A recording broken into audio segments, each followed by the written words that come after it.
कड़कड़ाती खून जमाने वाली ठंड पड़ रही थी। जंगल की झाड़ियों से घिरा हुआ डाक बंगला काफी दिन में जितना सुंदर दिखता था, उतना ही इस रात के कोहरे में भयंकर नजर आ रहा था। डाक बंगला या यूं कह लीजिए सरकारी गेस्ट हाउस, जहां सरकारी कर्मचारी, नौकरशाह और मंत्री लोग रुक सकते हैं। उस रात मनमोहन अपनी बीवी अनु, बेटे रवि और बेटी जीविका के साथ वहां रुकने आया होता है। वो एक आम आदमी होता है, इसलिए भुगतान भरकर वो वहां ठहरता है। अब कोई गेस्ट हाउस नजर ही नहीं आ रहा है मुझे, इसीलिए यहाँ आना पड़ा। माफ करना रवि बेटा। क्या पापा आप भी? ये डाक बंगला कितना खौफनाक नजर आ रहा है। इसमें हम अगले 2 दिन कैसे बिताएंगे? रवि बेटा, कॉलेज का लास्ट ईयर चल रहा है तुम्हारा, इतने बड़े हो गए हो फिर भी इतना डरते हो। अब हम भी क्या करें? अगले 2 दिनों तक इस गांव से बाहर मौसम खराब होने की आशंका है और साथ ही भूकंप आने की भी। अरे मेरे डरपोक भाई, तुम कब सुधरोगे? अरे उल्टा इस डाक बंगले की खूबसूरती को देखो ना, यहाँ की शांति में कितना सुकून है। उफ। चुप रहो जीविका। वो चारों अपने अपने कमरों में आराम करने चले जाते हैं।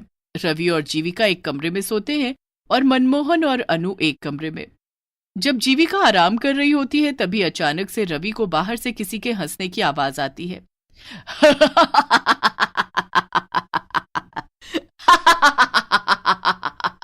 मेरे पास आओ, आओ, आओ मेरे पास आओ। ये किसकी आवाज है? कौन है? रवि के पसीने छूटने लगते हैं और वो बालकनी में जाता है। तभी उसे वहां कोई नीचे नहीं दिखता है और ना ही दूर दूर तक जंगल में कोई नजर आता है। यहाँ तो दूर दूर तक कोई नजर नहीं आ रहा है। फिर ये आवाज किसकी थी? जीविका, तुम पागल हो क्या? ऐसे कोई करता है क्या? मैं कितना डर गया एक पल के लिए। सॉरी, मैं तुम्हें बस इतना कहना चाहती हूँ कि तुम अपने मन में से इस डर को भगा दो। ये जगह दिखने में जितनी हॉन्टेड है उतनी असल में है नहीं यार। थोड़ी देर बाद वो चारों खाना खाने नीचे आते हैं। तभी एक बूढ़ी काकी उन्हें खाना परोसती है। मैं झूठ क्यों बोलूंगा? मैं सच कह रहा हूँ, ये डाक बंगला सही नहीं है। मैंने अपने कानों से उस औरत की आवाज सुनी है। चुप करो यार भाई, मैं भी वहीं थी, तुम भी वहीं थे, तो उस औरत की आवाज सिर्फ तुम्हें ही क्यों सुनाई दी? मेरे कानों में क्या हड़ताल हो गई थी? हाँ।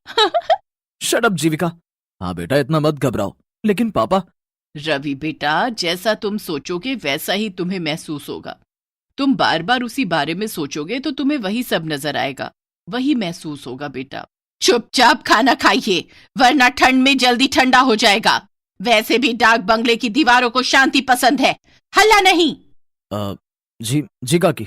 सभी खाना खाकर सो जाते हैं, लेकिन रवि को रात को नींद ही नहीं आती। वो हर वक्त बस उस आवाज के बारे में ही सोचता है। तभी उससे कमरे का दरवाजा अपने आप धीरे धीरे खुलते हुए दिखाई देता है। ये क्या?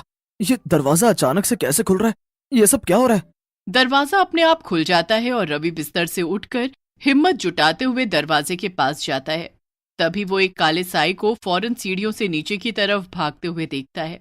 ये देख रवि की सांसें तेज और कलेजा कांपने लगता है। कौन था वहां? कौन था? और ये क्या? ये पेपर, इस पे तो खून की स्याही से लिखा है, मैं तुम सबकी जान ले लूंगी। क्या?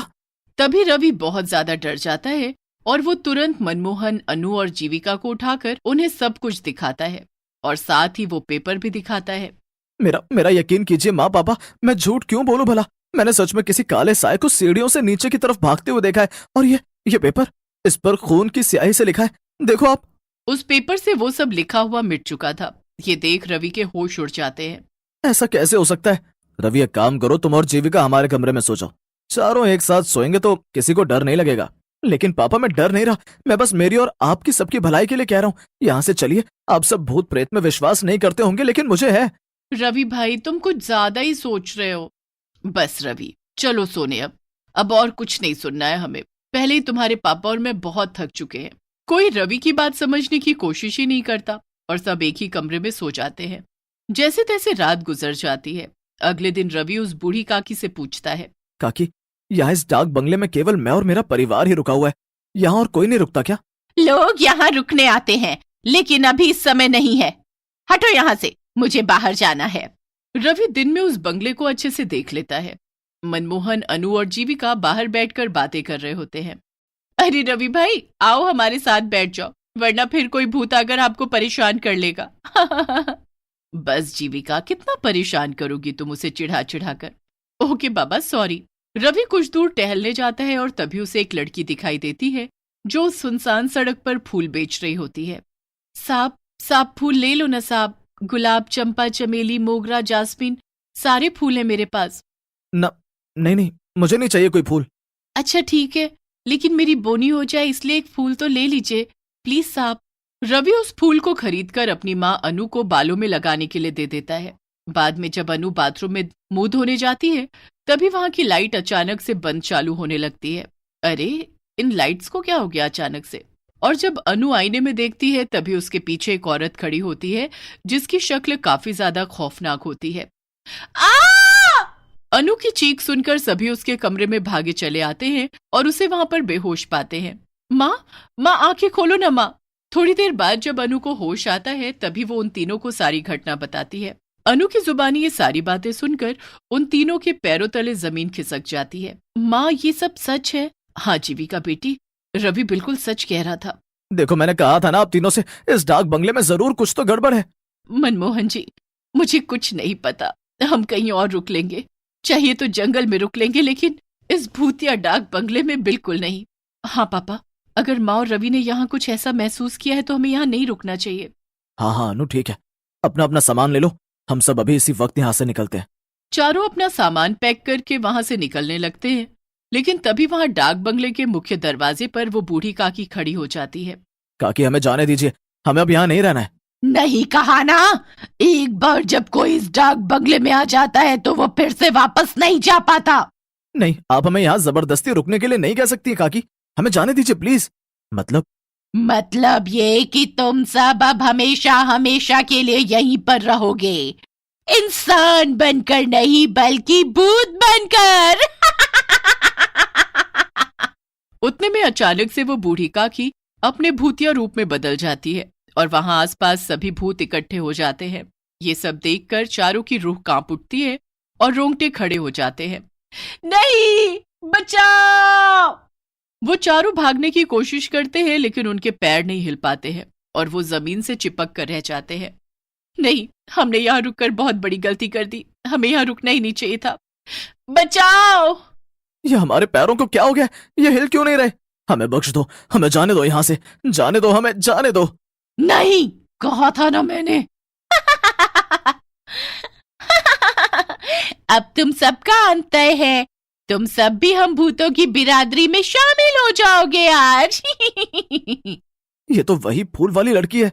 यही तो इस डाक बंगले का नियम है, एक बार जो यहाँ पर आया वो वापस जिंदा नहीं लौट पाता, उसे तो मरना ही पड़ता है।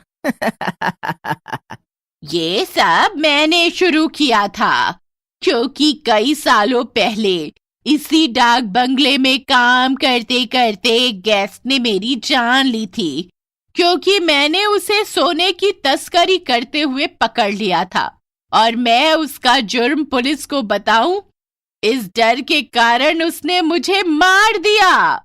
क्योंकि सभी इंसान ऐसे ही होते हैं, मतलबी और बुरे। सारे भूत अब उन चारों के पास आने लगते हैं और चारों काफी ज्यादा घबरा जाते हैं, लेकिन तभी हम यहाँ से भाग तो नहीं सकते, लेकिन अपने मुंह से भगवान को याद तो कर सकते हैं। माँ, पापा, जीविका, हनुमान जी ही अब हमें बचा सकते हैं। वो चारों एक साथ हनुमान चालीसा बोलना शुरू कर देते हैं। जय हनुमान ज्ञान गुण सागर, जय कपीस तिहु लोक उजागर, रामदूत अतुलित बलधामा, अंजनी पुत्र पवन सुत नामा। बंद करो, बंद करो।